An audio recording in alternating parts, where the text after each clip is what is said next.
Assalamualaikum warahmatullahi ta'ala wabarakatuh. Alhamdulillahilladzi hasolan nasa syu'ba wa qabaila liya'rafu bil ihsan. Asyhadu an la ilaha illallah khaliqul insan wa asyhadu anna Muhammadan abdu wa rasuluh fasihul lisan. Allahumma sholli wa sallim wa barik ala sayyidina nabi akhiriz zaman wa ala alihi wa ashabihi wa man tabi'ahum min ummatihi khairil umam amma ba'd. Walaqad qala Allahu ta'ala fil Qur'anil Karim, a'udzu billahi minasyaitonir rajim. Bismillahirrahmanirrahim. Qu anfusakum wa ahlikum naro al-ayah wallahu a'lam bimuradi bidzalik. Wa qala an-nabiyyu sallallahu alaihi wasallam, i'mal lidunyaka ka'annaka ta'isu abada wa amal li akhiratika ka'annaka tamutu ghada. Al-hadits. Pertama-tama marilah kita panjatkan puja dan puji kehadirat Allah Subhanahu wa ta'ala, dan marilah kita bersolawat kepada junjunan kita, yakni Sayyidul Kaunain wa Tsaqalain, yakni Nabi besar Nabi Muhammad sallallahu alaihi wasallam. Dan semoga Allah Subhanahu wa ta'ala selalu berkekalan melimpahkan rahmat dan salam kepada paduka Nabi besar Nabi Muhammad sallallahu alaihi wasallam serta seluruh keluarganya, seluruh sahabat-sahabatnya, para tabi'at tabi'innya, lasiman wa khususon ikhwan akhwat jamaah Ribatman wal Hikmah dimanapun berada. Dan Al-Fakir berdoa kepada Allah, dan marilah kita sama-sama berdoa kepada Allah. Semoga Allah mensukseskan kita semua dimanapun berada, apapun tujuannya, apapun yang diperjuangkannya, semoga Allah mewujudkan dengan sempurna. Amin ya Allahu ya Rabbal alamin. Di sini kita perlu mengerti, di sini kita perlu mengetahui, di sini kita perlu paham dan memahami. Apa? Sekarang banyaknya teriakan. Sekarang banyaknya orang yang begitu mencari penjelasan, mencari ilmu, mencari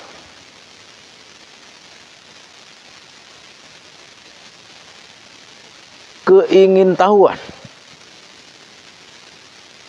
mencari, terus mencari dan mencari, menelusuri dan menelusuri tentang apa? Itu adalah tentang kisruhnya polemik nasab di muka bumi ini. Jadi tentang polemik nasab bukan hanya di bumi Nusantara, tetapi di seluruh dunia. Ini menjadi topik pembicaraan yang sangat dahsyat, dari kalangan bawah sampai kalangan atas, apalagi di kalangan menengah. Sehingga orang bertanya-tanya, siapa Habib itu yang sebenarnya? Inilah kenapa umat manusia segitunya penasaran ingin mengetahui siapa Habib itu yang sebenarnya. Ini yang menjadi permasalahan. Al-Fakir menginginkan, Al-Fakir menghendaki, Al-Fakir mengharap. Dengan sesungguhnya para imigran Yaman yang disebut Habib, emang dia ingin disebut Habib. Dan para pengikutnya dilabeli dengan muhibbin. Ini sebenarnya kalimat tentang muhibbin saja ini sebenarnya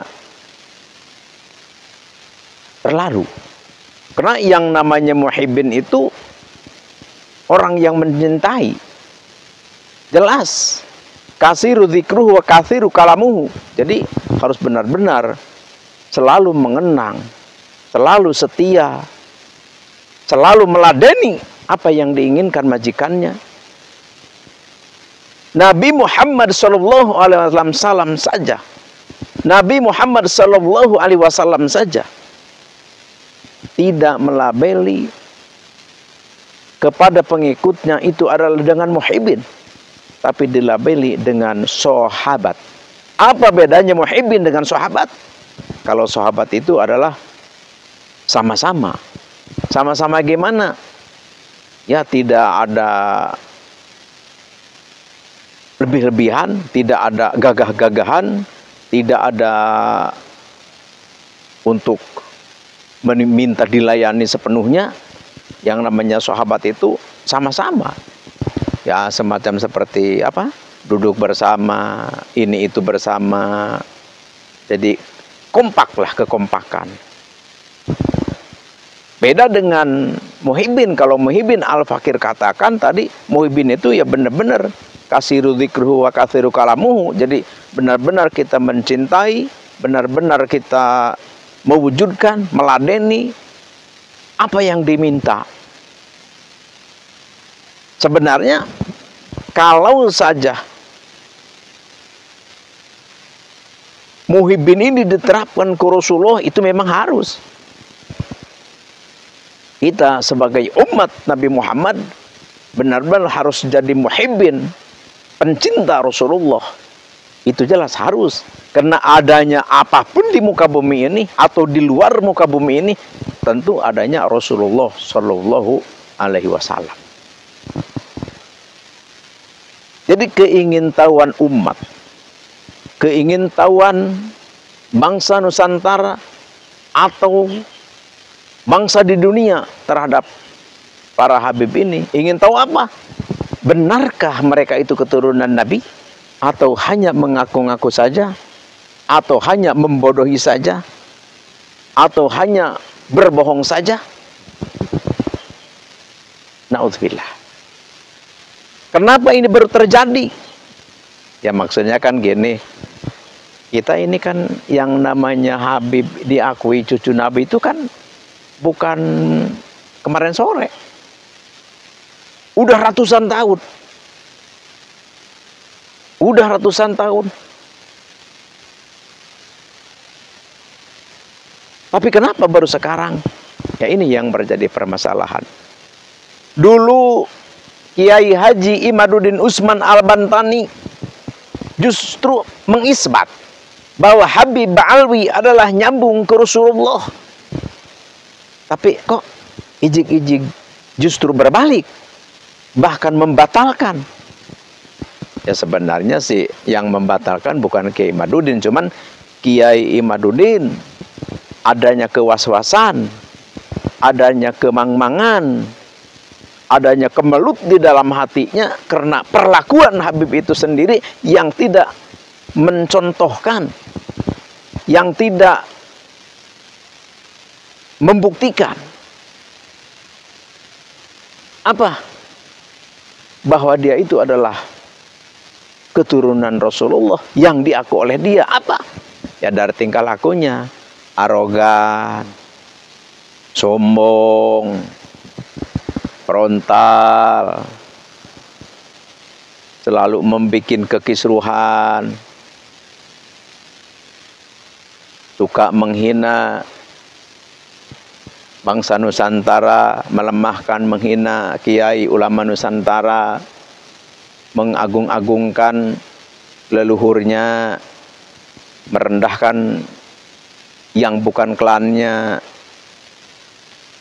Jadi dari sinilah Kiai Imaduddin muncul rasa was-was. Apa iya yang mengaku Habib ini Duriah Rasul. Itu sebenarnya. Seandainya para klan Habib Alwi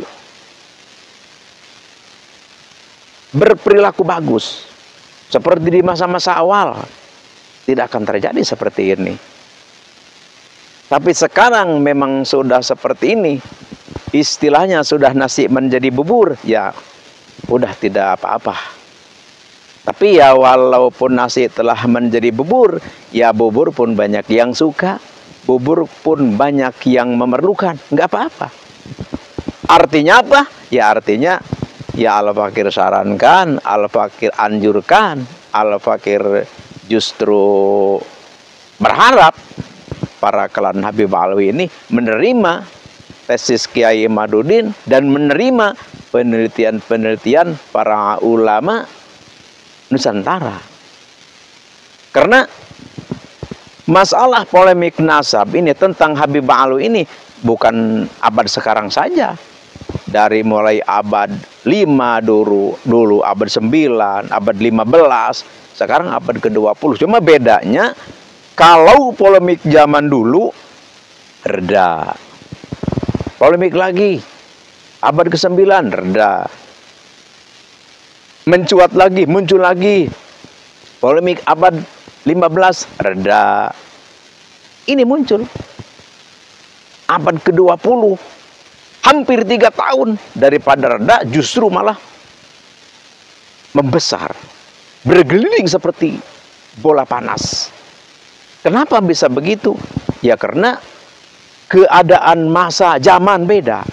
Kalau dulu hanya berdasarkan kitab nasab, kalau dulu hanya berdasarkan kitab sejarah, tapi sekarang didukung, dibuktikan oleh ilmu-ilmu teknologi, ilmu-ilmu nyata yang tidak bisa ditolak. Seperti apa? Seperti adanya ahli virologi, seperti adanya ahli genetik. Ini tentang ilmu genetik ini tidak bisa dihalang karena ini adalah ilmu yang sungguh nyata. Kenapa? Darah. Jadi dengan darah, setelah diteliti, menurut kitab nasab tidak ada.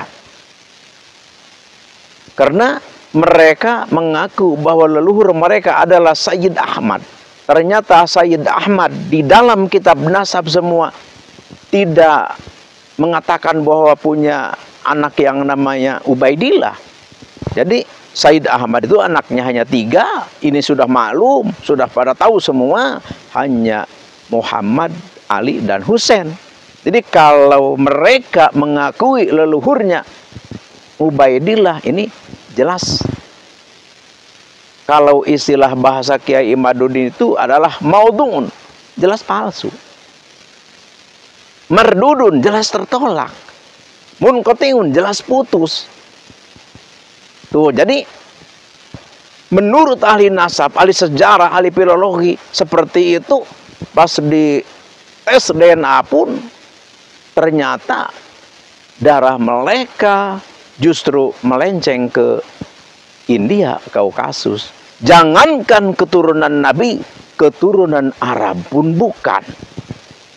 Jadi dengan adanya penelitian yang sudah begitu hakul yakin, kalau istilah Rhoma Irama, ya namanya dia artis ya, raja dangdut, makanya keyakinan pun kalau Haji Rhoma Irama bilang sudah hakul yakin, yakin seperti itu.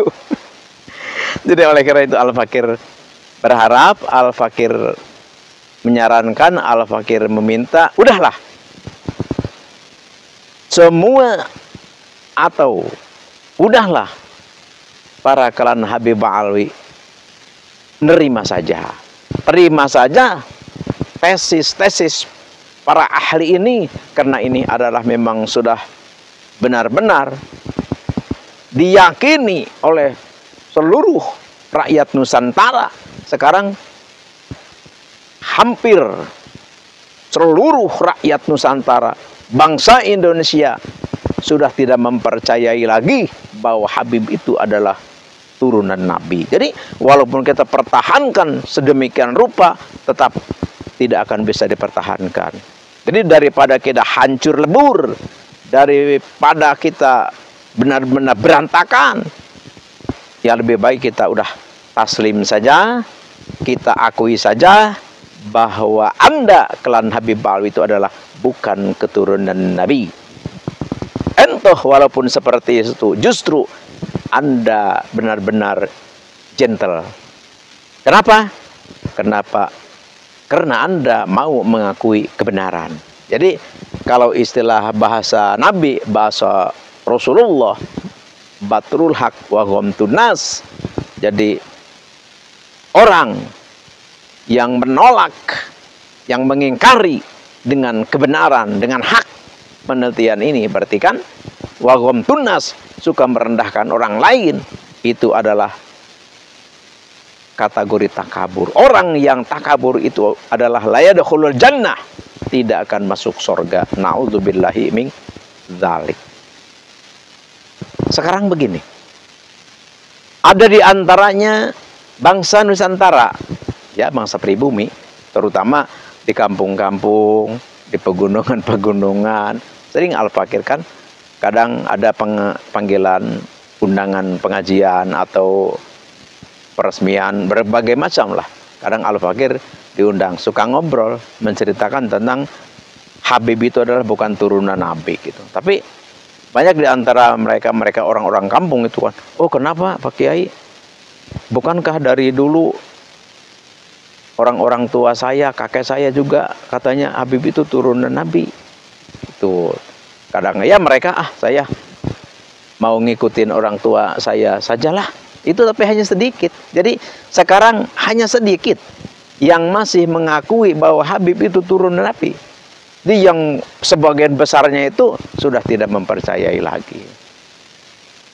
Jadi oleh karena itu kita lihat di dalam kitab Shawa'iqul Muhriqah. Itu adalah, kalau tidak salah itu adalah susunan karangan Ibnu Hajar Al-Haytami. Bagaimana? Di dalam kitab Shawa'iqul Muhriqah, yambaghi likulli ahadin ayyakuna lahu ghairatun fi hadzal nasabis syarif wa dhabti hatta la yantasiba ilai ahadun illa bihaqqin. Jadi diharuskan kepada seluruh umat manusia apa? Harus punya ghirah, harus punya kecintaan, harus punya kewaspadaan, harus punya ketelitian. Apa? Kalau ada orang yang mengaku bahwa dirinya adalah keturunan Rasul, kalau ada orang yang mengaku bahwa di dalam dirinya itu adalah mengalir darah suci Rasulullah, wadobti harus kita teliti, harus kita curigai, harus kita waspadai, dan harus kita cari tahu benar ataupun tidak. Itu kewajiban kita bagi seluruh umat manusia. Kenapa? Karena hatta layan tasiba ila hadun. Tujuannya apa? Supaya jangan gampang orang ingin dihormati, jangan gampang orang ingin disegani, jangan gampang orang yang ingin dawir-dawir dipercaya orang, ngaku saja keturunan Nabi. Oh, aneh turunan Nabi, minta kambing untuk Nabi, minta uang untuk Nabi, terus dikasih uang misalkan 10 juta, apalagi misalkan 5 juta, tapi 1 juta, masa untuk Nabi uang segini? Akhirnya dimanfaatkan untuk dawir-dawir ke sana kemari. Nauzubillahi min dzalik. Makanya kalau ada orang yang mengaku bahwa dirinya adalah keturunan Nabi, keturunan Rasulullah, kita jangan tenang-tenang saja. Ini kewajiban kita, harus kita telusuri. Insya Allah, amin ya Allah ya Rabbal alamin. Dan sekarang sebahagian terbesar bangsa Nusantara ini sudah tidak mempercayai bahwa Habib Ba'alwi itu turun Nabi. Oleh karena itu, kalau memang sudah tidak dipercaya, kalau kita sudah tidak percaya lagi, maka kewajiban kita adalah untuk menyebarkannya. Jadi kita bukan hanya cukup mengetahui saja, kita harus setelah tahu kita sebarkan kepada orang lain bahwa Habib itu adalah bukan turunan Nabi. Jadi tidak cukup kita yang tahu, orang lain pun harus dikasih tahu oleh kita. Karena ada keterangan di dalam kitab Ar-Rasail fi Ilmil Ansab, itu karangan Sayyid Husain bin Haidar Al-Hashimi. Seperti apa? La yajuju ayyaskuta bihalin ala munkari ilmi fi hadzal nasyabis syarif. Jadi tidak boleh kita diam setelah kita mengetahui bahwa Habib itu bukan turunan Nabi. Tidak boleh kita diam, karena li'anna sukuta kal iqrar. Jadi diamnya kita, tidak menyebarkannya kita, itu adalah sama dengan mengakui. Terus bayakunu hadal kadzibin, kalau kita sama dengan mengakui, berarti kita adalah sama menjadi pembohong seperti mereka. Oleh karena itu, kalau kita termasuk orang yang pembohong atau kita termasuk golongan mereka, maka watalhaquhu la'natullah wa rasuluh, maka kita dilaknat oleh Allah dan Rasulnya. Na'udzubillahi min dzalik. Jadi artinya apa? Artinya Al-Fakir sekali lagi meminta, ayo saudara-saudara Al-Fakir dari kalangan klan Habib Alwi, sadarlah, bertobatlah kepada Allah. Pengakuan Anda itu adalah salah. Kalau Anda pertahankan, Anda tetap petekeh angkuh betekeh mempertahankan bahwa Anda itu ada keturunan Nabi padahal bukan, Anda pasti hancur lebur di bumi Nusantara ini. Oleh karena itu, mumpung masih ada waktu, ayo bertobatlah kepada Allah dan taslimlah kepada ulama Nusantara dan bergurulah, bersatulah dengan ulama Nusantara. Karena apa? Karena pada kenyataannya ulama Nusantara lebih hebat, ulama Nusantara lebih berwawasan luas dan lebih pintar, lebih tabahur fi ilmihi. Oleh karena itu, Al-Fakir sangat mengharapkan, ayolah taslim kepada ulama Nusantara, ayolah berguru kepada ulama Nusantara, dan kitab-kitab Anda seperti kitab Jawharus Syafa, kitab Syarhul Ainiyah, kitab Masy'ur Rawi, kitab Burqatul Musyikoh, kitab-kitab Anda itu adalah berseberangan dengan pendapat Ahlussunnah wal Jamaah, maka tinggalkanlah kitab-kitab itu dan merapatlah, bersatulah dengan ulama Nusantara. Ayo kita melangkah, berjalan bersama menuju ridha Allah Subhanahu wa taala dan menjaga NKRI ini. Ayo, insya Allah kalau Anda sadar, Anda tobat, Anda menyatu bersatu dengan ulama Nusantara, insya Allah Anda berkedudukan tinggi dan Anda pun mulia, dan Anda pun akan nyaman, aman, tentram, dan hidup bahagia di bumi Nusantara ini. Hanya inilah yang Al-Fakir bisa katakan, bisa ucapkan. Ini semoga menjadi edukasi, menjadi bahan tafakur kita semua dari semua kalangan. Tetap kita perjuangkan, tetap kita usahakan untuk bersatu menyatu, karena itu adalah ajaran agama kita, Al-Islam. Jadi Islam menghendaki persatuan, Islam meneraka. Islam, justru tujuan Islam adalah menyatukan umat. Kalau kita tidak bersatu, kalau kita belum bisa menyatu, apalah artinya kita? Inilah Al-Fakir, mohon maaf atas salah hilaf dan keliru. Al-afu minkum, wabillahi taufiq wal hidayah. Wassalamualaikum warahmatullahi wabarakatuh.